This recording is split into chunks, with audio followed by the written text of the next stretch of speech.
Bonjour à toutes et à tous et bienvenue au Café du Market.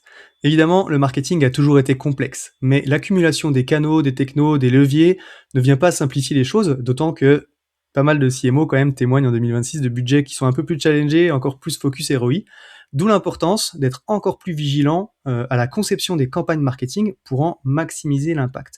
Donc justement, voir comment donner d'impact à ces campagnes marketing, c'est le sujet de l'épisode d'aujourd'hui, et je suis avec Julien Rio, qui est VP Marketing. Bonjour Julien. Bonjour Axel, merci de ton invitation.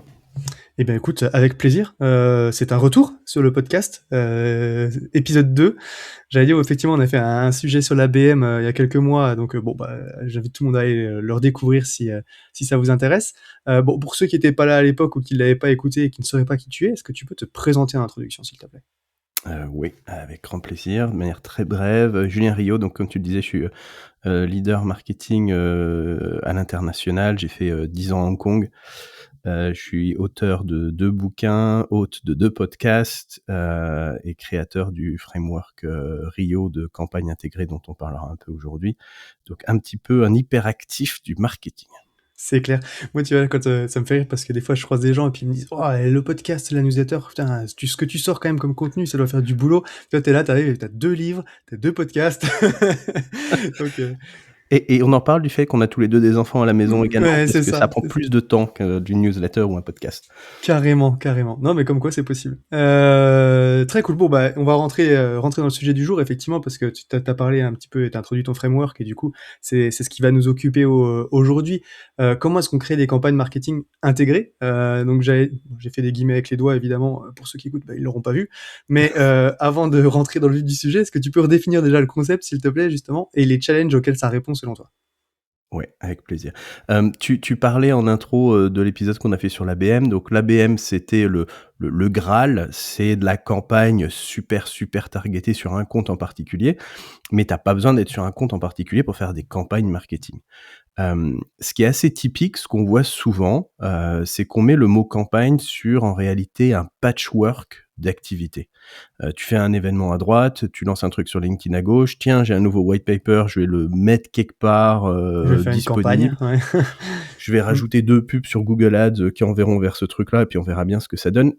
Typiquement, dans beaucoup d'entreprises, on a un patchwork d'activités. On appelle ça campagne, c'est pas des campagnes. Pour moi, ce qui est une campagne, c'est le fait d'avoir une logique sur différents canaux. Et ce qu'on va appeler une campagne intégrée, c'est le fait de supprimer complètement ce patchwork et d'avoir par campagne une audience super claire. On s'adresse à ces gens-là. Vu qu'on a cette audience, un message, qu'est-ce qu'ils ont besoin d'entendre, ces gens-là? Ce message, ça va devenir un fil conducteur que tu vas tirer sur l'ensemble des différents canaux que tu vas utiliser. Donc, il va y avoir une cohérence de message, mais au-delà de la cohérence de message, parce qu'à ce niveau-là, on est presque dans une campagne omnicanale, j'ai envie de dire, ce qui Mhm. va faire que c'est une campagne intégrée, c'est que tes canaux sont véritablement intégrés entre eux pour créer un flow logique, pour créer un parcours client logique. Donc, c'est-à-dire, je sais pas, tu vas avoir un premier canal qui va être plutôt sur de l'awareness. Les gens qui auront vu ça, tu vas pouvoir les retargeter sur un deuxième canal. Et puis, s'ils cliquent sur quelque chose, tu vas pouvoir commencer, je sais pas, à les mettre dans du nurturing, par exemple, une fois que tu as Mhm. capturé leur email. Et puis, dans ces emails de nurturing, ça va t'envoyer vers une landing page. Donc, tu as cette espèce de parcours que tu as dessiné où tes canaux sont intégrés. Et là, tu supprimes ton patchwork d'activités complètement décorrélées et tu crées quelque chose qui fonctionne vraiment dans une logique d'intégration. Ça, c'est pour ce que c'est que la campagne intégrée. Et pour les challenges, le gros avantage de ce truc-là, c'est, alors évidemment, le premier avantage, c'est quand même les résultats. Quand tu commences à avoir quelque chose qui s'intègre avec une cohérence, avec un vrai parcours client, tes résultats ont tendance à s'améliorer. C'est une meilleure gestion. Parce que l'air de rien, c'est simple de lancer une petite activité à droite puis une petite activité à gauche, mais essayer de maintenir tout ça quand tu as 50 activités dans tous les coins, c'est très très compliqué, alors qu'en termes de campagne intégrée, c'est beaucoup plus simple. Tu as une espèce de roadmap très clair de ce que tu dois gérer au quotidien. Ça supprime les problèmes d'attribution, ça supprime les gâchis de contenu et surtout, un truc dont on parle jamais, ça améliore l'expérience client. In fine, tu parles à un client et c'est quand même pas mal si tu le paumes pas au bout de 3 pubs. Ouais, sachant que c'est ça qui est intéressant aussi dans ce que tu dis, c'est que quand on conçoit ce parcours d'achat aujourd'hui, on sait bien qu'à un instant T, tout le monde n'est pas forcément au même niveau dans le parcours, dans la réflexion sur le sujet, mais c'est d'avoir pensé l'étape d'après. Chacun rentre un peu par son niveau, on va dire, de awareness, par ce qui va l'intéresser, mais du coup, tu as pensé aux étapes d'après, tu as conçu le parcours pour qu'il soit cohérent en fait, et qu'il y ait toujours une suite pertinente, quoi. Oups, j'interromps ton épisode 2 secondes pour te parler d'un de mes partenaires qui me permet de continuer à te proposer tout ce contenu gratuitement. Ce partenaire, c'est Heat, H-E-E-E-T, donc avec 3 E. Il faut avouer au marketing, l'attribution, c'est un sujet qui est à la fois prise de tête, parce que tout n'est pas facilement traquable et on a parfois du mal à attribuer d'où viennent les leads, mais essentiel parce que il faut être capable de justifier de l'efficacité des actions et des campagnes marketing.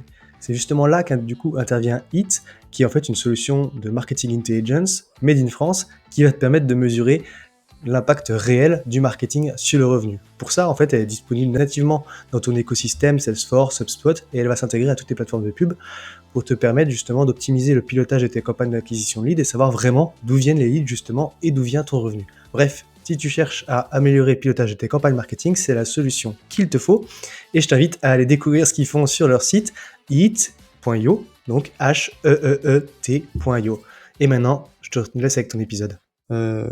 Rentrons dans le détail de ton framework, parce que disons que tu m'as convaincu sur cette première réponse très pertinente et très bien construite. Mais même juste avant de rentrer dans le détail, pardon, il y a la campagne et il y a l'équipe. Et je sais que toi, du coup, dans ton framework, tu commences effectivement par ça en disant que la structure d'équipe pour pouvoir organiser des campagnes intégrées, c'est un élément très important. Qu'est-ce que tu entends par là? C'est quoi pour toi une structure d'équipe adéquate à ce mode de fonctionnement?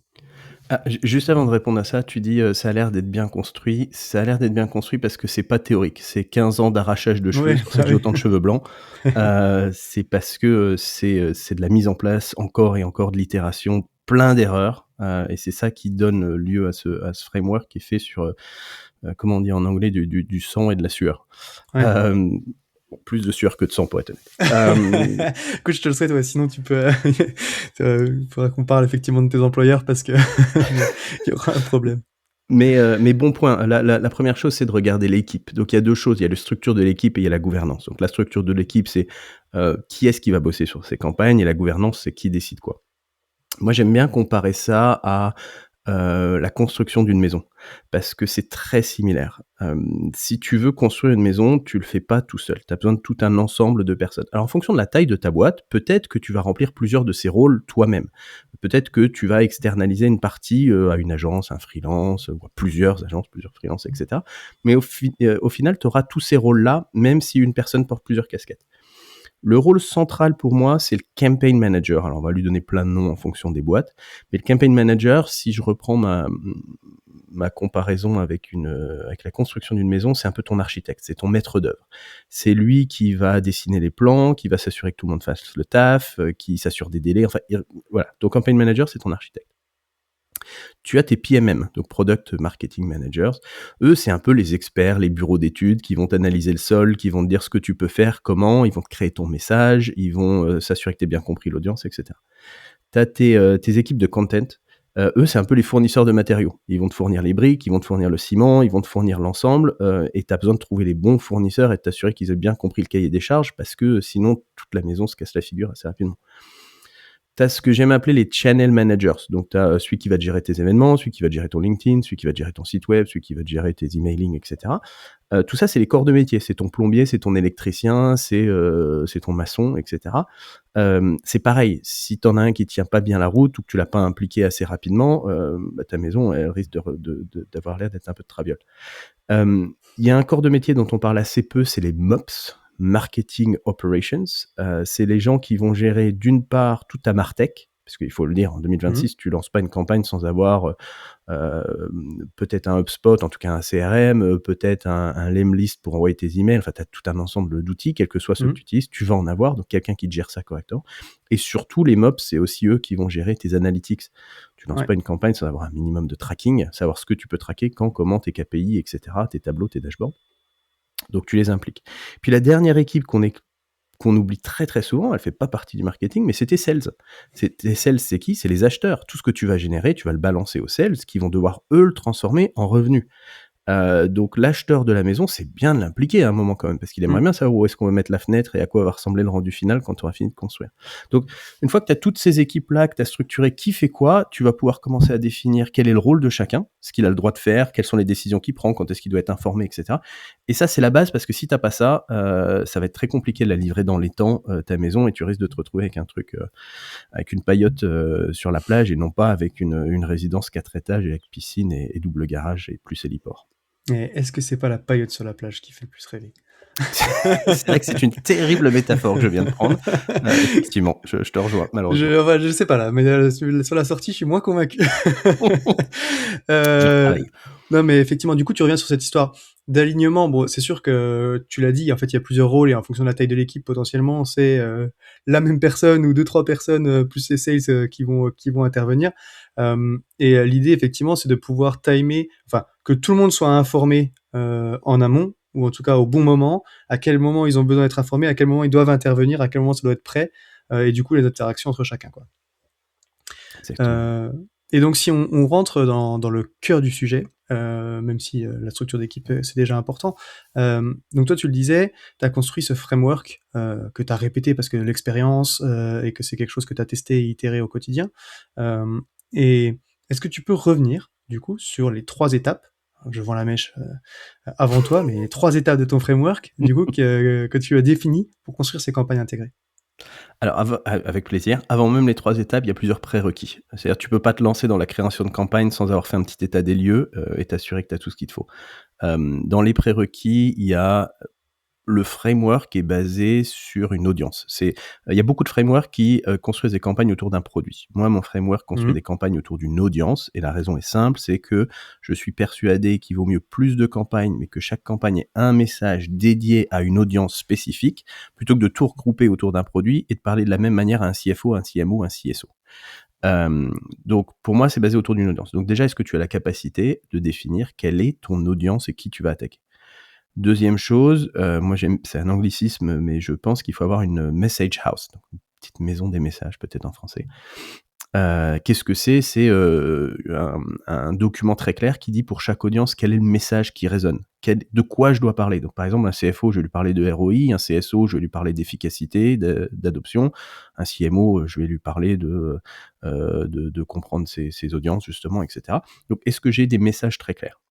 Ensuite, il y a la gouvernance dont on vient de parler. Et puis, la dernière chose, c'est est-ce que tu as un état des lieux très clair de tout le contenu à ta disposition? Est-ce que c'est sur 50 logiciels différents et que personne n'a vraiment de visibilité sur ce qui existe, ou est-ce que tu as ça au clair dans ta base de données? Si tu as tout ça, tu peux te lancer. Et si tu as tout ça, il va y avoir 3 étapes, comme tu l'as dit. Pourquoi le framework s'appelle comme ça? Parce que les 3 étapes, c'est R pour rallier, I pour intégrer et O pour orchestrer. La première étape, c'est rallier, c'est-à-dire à ce niveau-là, tu as presque que ton campaign manager avec peut-être un peu d'aide des autres personnes, mais qui va juste faire un état des lieux. Il va définir quel est l'objectif. Ça, c'est essentiel. Tu commences une campagne par un objectif. Tu commences pas une campagne parce que ton PDG a une idée brillante. Tu commences une campagne parce que... Ouais, tout de suite celle-là. J'ai une idée, oh purée, j'ai discuté avec machin, ils font ça, j'ai entendu sur un podcast, il faut tester ça là. Ouais. Exactement. Non, une campagne, ça commence par j'ai un objectif. Alors ça peut être un objectif d'acquisition, ça peut être un objectif de rétention, ça peut être un objectif d'upsell, il peut y avoir plein d'objectifs, mais c'est un objectif de préférence chiffré très clair. Cet objectif s'adresse à une audience. Cette audience, on va lui donner un message. Ce message, on va pouvoir regarder dans notre base de données quels sont les assets, quels sont les contenus, les livres blancs, les e-books, les articles de blog, peu importe, qui correspondent, qui existent déjà, ou ceux qu'on pourrait créer pour répondre à cette problématique. Et puis ensuite, on fait un petit état des lieux aussi sur les canaux à notre disposition, parce que notre campagne va être lancée sur des canaux, donc on va pas forcément lancer sur tout en même temps, mais au moins regardons ce qui est disponible. Ça, c'est l'étape ralliée. On fait un état des lieux de tout ce qui existe. Après, tu as une étape qui s'appelle intégrer. Là, on commence à bosser avec l'ensemble des équipes qu'on a mentionnées précédemment, histoire de ne pas faire un truc dans son coin et d'avoir les meilleures idées et de s'assurer que tout soit faisable. Donc là, tu commences à dessiner ta campagne. C'est l'étape que je préfère et c'est aussi la plus compliquée. Ça a l'air simple, mais quand je dis dessiner ta campagne, c'est-à-dire que tu prends... Moi, j'aime bien faire ça sur Google Slides parce que je trouve que c'est un outil gratuit, simple et top pour la collaboration, mais il y a 50 000 outils qui le font très bien. Un bon vieux papier crayon le fait très bien également. Mm. Mais là, on dessine vraiment. On explique, OK, si je mettais ce canal-là, où est-ce que ça enverrait? C'est ce que je te disais tout à l'heure. Donc, si je fais de l'awareness, est-ce que je vais avoir des cookies qui vont me permettre de faire du retargeting? Et si les gens sont retargetés et qu'ils cliquent, ils vont où? S'ils cliquent pas, je les envoie où? S'ils reçoivent un email et qu'ils l'ouvrent, qu'est-ce qui se passe? Tu vois, une espèce de logique de parcours client, et ça, tu le dessines. Parce que ça va t'aider à être sûr qu'il n'y ait pas un cul-de-sac quelque part et que tu perdes pas la moitié de tes clients. Mais aussi parce que quand tu vas revenir sur ta campagne dans 3 mois, parce que tu as d'autres choses à faire, tu vas pas faire que cette campagne. Bonne chance, si tu as 50, je reviens sur mon patchwork, tu as 56 activités à droite à gauche, ta cohérence, tu t'en souviendras jamais. Ouais. Alors que si tu l'as dessiné visuellement, non seulement ça va t'apparaître logique, mais surtout tu pourras y revenir facilement. Donc Moi, tu j'aime vas bien, dessiner ça. Pardon, excuse-moi, j'allais dire effectivement, tu vois, ça c'est un truc sur lequel je reviens parce que souvent, moi j'aime bien les outils de tableau blanc, tu sais, type Miro, Whimsical. Moi j'utilise pas mal Whimsical, mais pareil, t'as un format gratuit, quoi. Justement pour mapper quand tu fais aussi du nurturing, tu as un peu tous tes différents workflows parce que c'est ce que tu dis. Évidemment, toi, quand tu reviens au bout d'un moment, attends, il y a quoi qui tourne en même temps et puis ces personnes-là, elles vont recevoir quoi, quand, c'est quel contenu j'ai mis dedans. Puis en fait, je crée un nouveau contenu, où est-ce qu'il faut que je le mette, enfin. Et puis après, t'as aussi potentiellement, toi, tu peux changer de poste. Et donc il faut ou que tu vas recruter dans ton équipe, et donc la montée en compétence aussi des équipes elle est beaucoup plus facile quand tu as ce type de document qui centralise un petit peu tout, comme tu as dit, même si c'est un crayon et un papier, au moins c'est schématisé, on voit qu'est-ce qui se passe, quoi, où. Donc bon, bref, je t'ai coupé, mais Et en puis tout la cas, je suis différence assez énorme, convaincu. c'est que merci, c'est pas juste dans ta tête, c'est documenté. Ce qui Ouais. signifie que toutes les personnes dont on a parlé précédemment, tes PMM, tes content managers, tes channel managers, quand ils vont se mettre autour de la table avec toi et que tu vas dire, voilà, ça c'est mon plan, qu'est-ce que vous en pensez? Le mec qui gère LinkedIn, il va pouvoir te dire, attends, on peut pas faire du targeting comme tu voudrais et envoyer sur Facebook parce que y a pas de compatibilité. Ton PMM, il va dire, ah ouais, mais attends, parce que là, le message que tu essaies de faire passer, c'est pas le bon, va falloir le retravailler. Tes content managers vont dire, ah bah attends, j'ai un e-book parfait qui pourrait aller sur LinkedIn, mais il faut peut-être penser à un autre truc pour ta campagne. Donc tout le monde peut se mettre sur la table, regarder ton mapping et avoir une opinion pour définir exactement quels vont être les contenus, quelle va être la logique et quel va être le calendrier éditorial. C'est-à-dire que une campagne, c'est fait pour vivre. Moi, dans ma réflexion, une campagne, le but du jeu, c'est pas de la lancer pour 6 mois, c'est de la lancer pour les 10 prochaines années. Mais les 10 prochaines années, tu vas pas avoir le même contenu sans arrêt. Il va y avoir, les visuels vont changer, le texte va changer, le message va peut-être évoluer parce que il y a de nouveaux outils, parce que le jargon évolue. Donc ta campagne, elle va vivre, donc tu vas avoir un calendrier éditorial qui va te changer un petit peu le contenu, mais la structure en elle-même va rester à fonctionner. Tu rajouteras peut-être un canot, tu vas peut-être en enlever un, mais au moins le gros du travail sera fait, tu l'auras construit et ça va vivre. De la même manière, je reviens à ma paillote sur la plage, tu vas peut-être rajouter une pièce dans 2 ans, tu vas peut-être redécorer la chambre des gamins, mais au final, la structure de la maison reste la même. Et la logique de ce framework, c'est créons des campagnes pour le long terme, pas pour créer un truc et dans 3 mois, on efface tout et on recommence à zéro. Ce qui m'amène à la 3e étape, pour orchestrer.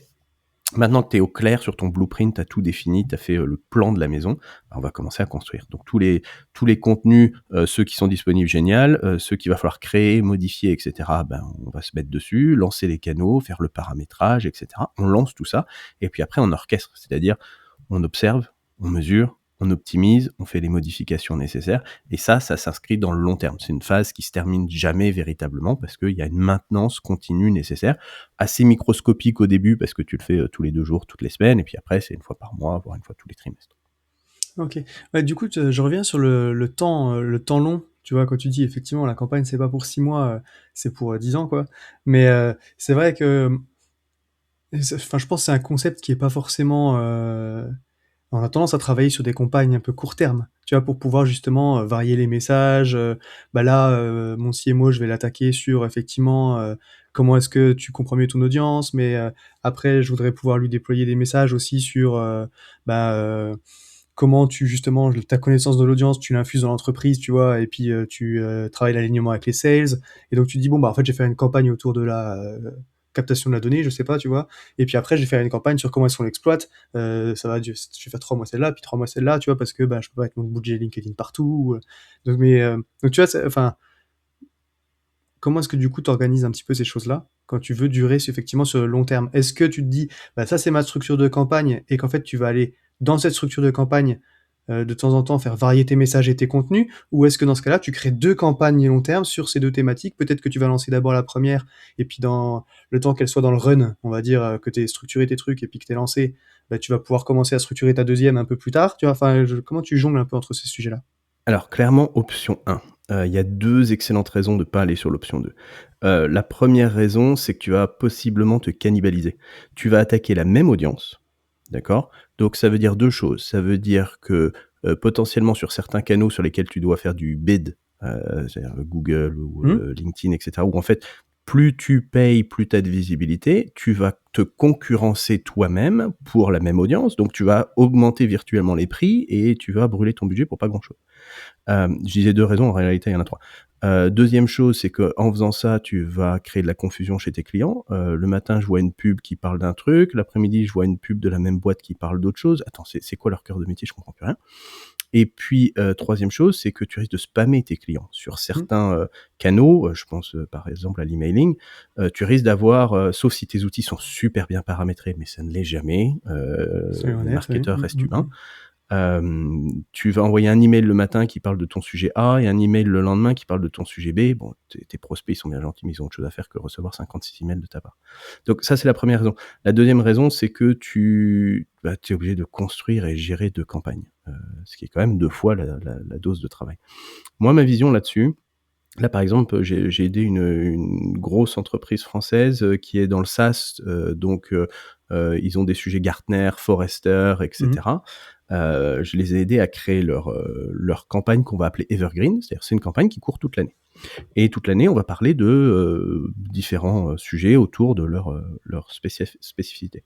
Bon, en novembre-décembre 2025, on a mis sur leur campagne, on met en pause tout ce qu'ils font au quotidien et on remplace par des contenus liés à on est dans le Magic Quadrant de Gartner. Pendant 3 semaines, c'est le focus. Ça reste le même message, on s'assure que ce soit la même audience, que le message soit communiqué, mais le thème, ça devient Gartner. Au bout de 3 semaines, on a un peu fait le tour. On met en pause, on remet ce qui était en train de fonctionner. Et puis, 1 mois plus tard, mi-janvier, début février, on remet tout en pause et là, on dit, eh ben, on est sur le Wave de Forrester. Qu'est-ce que ça signifie? On rattache ça au message central. Donc, si c'est une campagne pour un CFO, on rattache sur le fait que, selon Forrester, on a un meilleur rapport qualité-prix. Si tu parles à un CMO, on est plus efficace que la concurrence. Bref, tu rattaches au message, mais tu as changé ton thème. Et puis, au bout de 3 semaines, quand tout le monde a vu ce message-là, on le remet en pause. Alors, on va peut-être l'intégrer dans d'autres choses. C'est-à-dire que peut-être que le 8e email de ta campagne de nurturing, on fera un focus Forrester qui va, lui, durer toute l'année. Mais par contre, la grosse thématique Forrester, on la met en pause. Et on revient sur notre thème initial. Et notre thème initial, peut-être qu'on va changer, peut-être que pour avril, on parlera, je sais pas, de Pâques qui arrive parce que ça a une logique particulière. Peut-être qu'on parlera de la rentrée en août pour préparer septembre. Peut-être qu'on parlera du Black Friday en novembre. Donc tu vas changer tes contenus pour dynamiser ta campagne, qu'elle soit pas, que t'aies tes nouveaux sujets qui rentrent. Mais par contre, ça reste la même architecture. C'est beaucoup plus simple d'avoir un calendrier éditorial que de recommencer depuis zéro, redéfinir mon objectif, mon audience, mes canaux, mes assets, etc. Ça, c'est énormément de travail perdu pour rien. OK. Ouais, donc tu as ta structure de campagne, avec, ton message clé, enfin tes messages clés, et par rapport à cette audience-là, et c'est ce que tu dis, c'est qu'en fait, tu vas potentiellement, tu peux échanger des assets à certains endroits pour faire des focus sur, un événement précis, sur une durée limitée dans ta structure de campagne, quoi. Tu repars pas de 0. OK. Exactement. Et ça va te permettre aussi potentiellement de tester des choses qui vont, parce que du coup on y vient, mais l'idée c'est effectivement d'améliorer l'impact des campagnes. Et donc, tu l'as dit, ces petits coups de poing, comme sur une thématique, ça peut permettre effectivement aussi de voir qu'est-ce qui résonne, qu'est-ce qui va améliorer un peu les impacts de ci ou de ça. Comment tu mesures dans le temps, du coup, l'impact de ces campagnes? Parce que tu as parlé aussi des problématiques d'attribution en haut, mais c'est du coup, tu mesures à l'échelle de la campagne. Tu vois, c'est un peu un des problèmes de l'attribution. On aime bien mesurer canal par canal, en se disant: «Bah, tiens», sauf qu'en fait, on sait bien qu'un parcours d'achat B2B, c'est pas ça, quoi. Je rajoute juste, je reprends ta question, mais juste avant, ça fait très politicien ça. Je réponds à la question de monsieur, Ouais. monsieur célèbre. Non, juste avant, je voulais aussi rajouter, c'est un autre énorme avantage, c'est que tu évites l'ennui précédemment, je parlais de la confusion de tes clients. Là, je vais te parler de l'ennui de tes clients. La confusion de tes clients, c'est quand on voit plusieurs messages en même temps qui sont pas forcément alignés. L'ennui de tes clients, c'est à force d'avoir le même message pendant un an, bon, tu fais plus attention à ce que tu as vu popper 56 fois. Donc, ça permet de revitaliser un peu tout ça. Sur l'attribution, mon modèle a une très forte conviction qui est arrêtons l'attribution. On fait une mesure au niveau de la campagne. Donc, tu as 3 types de personnalités dans l'équipe que je t'ai présenté avant. Tu as ton campaign manager qui est au cœur. Tu as tes channel managers qui gèrent le quotidien au niveau de leur canal. Et tu as tout le reste du monde, avec ton CEO, possiblement ton CMO si tu n'es pas toi au sommet de la pyramide, ton board, etc. Toutes les personnes à l'extérieur, on ne leur parle que des résultats de la campagne. On ne rentre pas dans LinkedIn a fait tant, les emails ont tant de taux d'ouverture. C'est moi le marketeur, c'est moi l'expert. Vous m'avez confié 50 000 € pour générer 1,5 million. Je vais vous dire si avec ces 50 000 €, je suis en bonne voie pour générer ces 1,5 million de pipe. C'est la seule chose qui devrait vous intéresser. Le reste, comment ça marche sous le capot, c'est mon taf. Ne vous en inquiétez pas. C'est difficile à mettre en place la première fois pour expliquer à ton CEO qu'il va arrêter de foutre les mains là-dedans. Mais ça a des énormes avantages. 1, tu arrêtes de faire reporting sur reporting sur reporting. 2, tu arrêtes de perdre du temps en meeting pour justifier pourquoi le taux de clic a baissé de 2,3%, etc. Troisième énorme avantage, c'est que tout ce temps que tu as récupéré, tu vas pouvoir l'utiliser sur ce qui compte et tu vas pouvoir véritablement atteindre cet objectif d'1,5 million avec 50 000 € qui est quand même vachement ambitieux. J'aurais pu prendre des chiffres plus petits. Ouais. C'est pour ça que t'as dit, mais après t'as dit 1,5 million de pipe. Allez, donc on va dire qu'avec les taux de conversion, on peut essayer de revenir. Allez.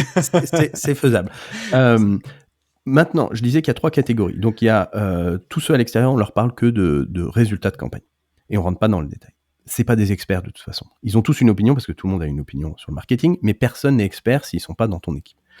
Le campaign manager, lui, il regarde à la fois les résultats de campagne qu'il va communiquer et le détail de chacun des canaux. Et tes channel managers, eux, vont regarder juste le détail de leur canal en particulier.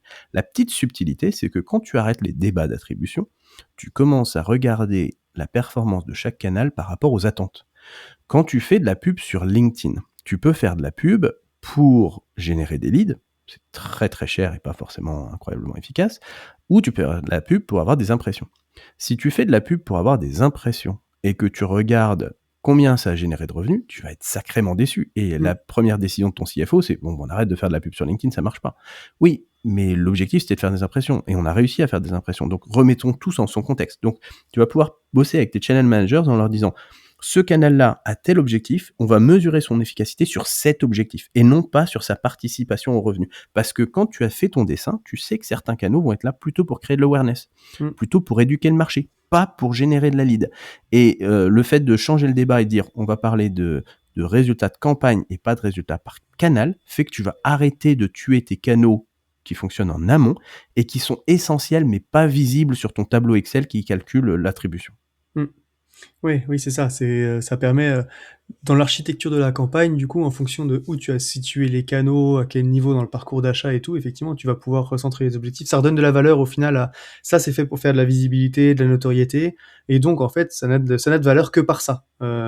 Et après, au niveau de la campagne globale, écoute, on voit que la campagne génère les revenus qu'on attendait, donc les canaux, ça fonctionne, quoi.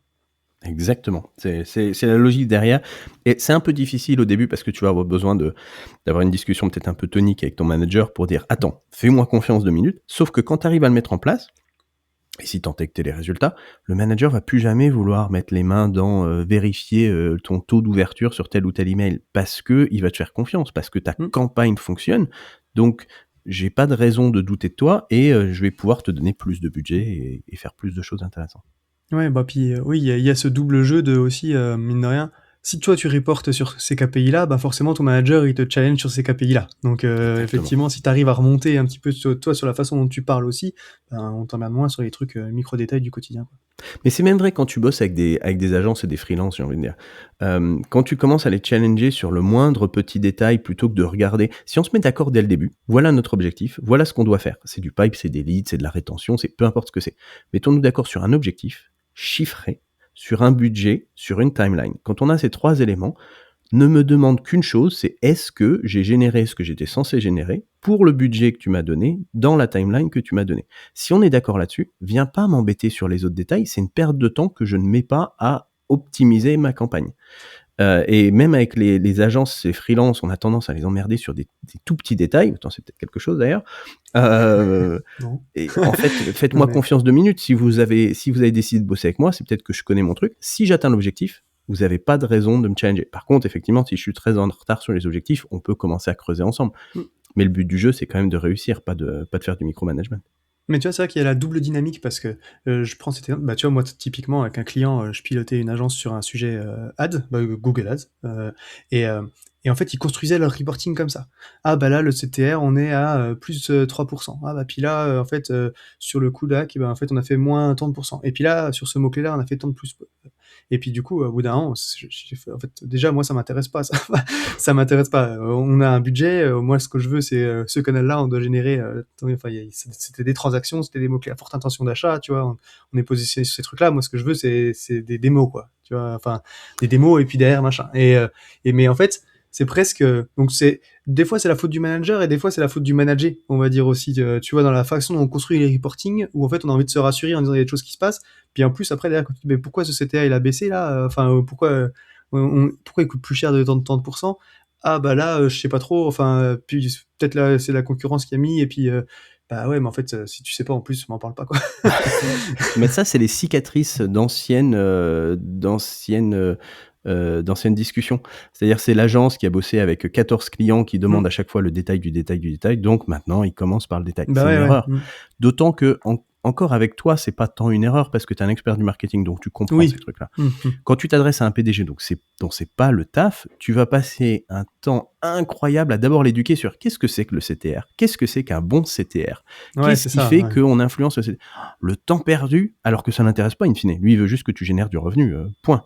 Donc oui, voilà, un conseil, ne vous lancez pas dans du micro-reporting, sauf si on vous l'a clairement demandé, et si on vous l'a clairement demandé, essayez de trouver le pourquoi du comment et restez sur un reporting de campagne, on en sort tous gagnants. C'est clair. Très cool. Bah écoute, merci d'avoir partagé ton framework, Julien, c'était super intéressant. S'il y avait un dernier conseil que tu voudrais mettre en avant, retenir de ce qu'on s'est dit, bah qu'est-ce que ce serait?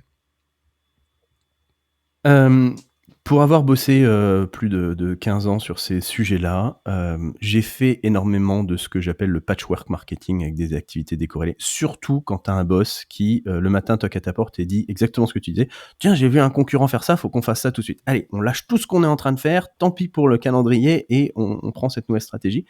Tu finis par devenir quelqu'un qui fait que de l'exécution, il n'y a plus de stratégie. Et tes résultats en pâtissent parce que tu as ces millions de morceaux. Si j'avais un conseil, c'est prenez vraiment une stratégie de campagne intégrée. Même si vous faites moins, vous le ferez mieux et vous aurez de la visibilité, ce sera documenté, il y aura une meilleure collaboration entre les équipes. Pour moi, c'est la seule façon d'être super efficace en marketing et de pas s'éparpiller. Ouais. Et tu vois, c'est marrant parce que quand on en parlait dans la communauté de sujets comme ça aussi, il y en a qui disaient c'est ce qu'ils avaient. En fait, tu avais ce fonctionnement, machin, un plan marketing. Et en fait, ils gardaient un peu de bande passante dans la constitution de la campagne pour les fulgurances. Tableau des fulgurances du CEO, tu vois, en disant bon bah par contre ok on garder un peu de bande passante dans la campagne pour traiter ces trucs là qui rentrent de temps en temps et puis comme ça on nous laisse tranquille travailler sur le global en pouvant intégrer de temps en temps des idées pour pas tout le temps lui dire non quoi. Mais tu vois, alors c'est une super idée, ils ont complètement raison. Mais en plus, c'est pas forcément une mauvaise idée d'avoir des petites fulgurances, parce qu'une fois que tu as fait le dessin de ta campagne, ce sera plus simple de dire attends, cette idée saugrenue, où est-ce que je peux l'insérer de manière à ce que ce soit pas de nous. Je retourne pas sur mon patchwork. Peut-être que maintenant que je l'ai dessiné visuellement, je vais voir où est-ce que ça peut rentrer.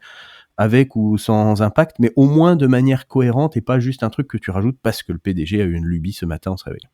Mais et puis des fois, ils ont des bonnes idées. Exactement. Aussi. C'est vrai qu'on critique en rigolant, mais ça arrive aussi qu'ils aient des bonnes idées. Exactement. Très cool. Bon bah écoute Julien, merci beaucoup pour tout ça, c'était super intéressant. Si jamais il y a des petites questions pour toi, on peut te trouver au détour de LinkedIn, j'imagine. Alors LinkedIn évidemment, et puis mon site web c'est julienrio.com, donc c'est pas trop compliqué à retrouver. Effectivement, on le trouvera. Où tu donnes du détail sur ton framework dessus? Tout le framework, alors pour être transparent, c'est, gratuit, c'est une ressource publique, il y a pas d'achat de quoi que ce soit, donc allez-y, faites-vous plaisir et je l'ai customisé pour les LLM, donc si vous le filez à manger à votre ChatGPT ou votre Gemini, ça peut devenir votre coach pour vous aider étape par étape à le mettre en place, ce qui est pas mal en 2026, l'air de rien. Très cool. Bon, bah écoutez, allez voir. Merci encore, Julien. Et puis maintenant, moi, je te souhaite une bonne journée. Eh ben super, merci encore Axel, une excellente journée à toi et à toute ton audience. Salut.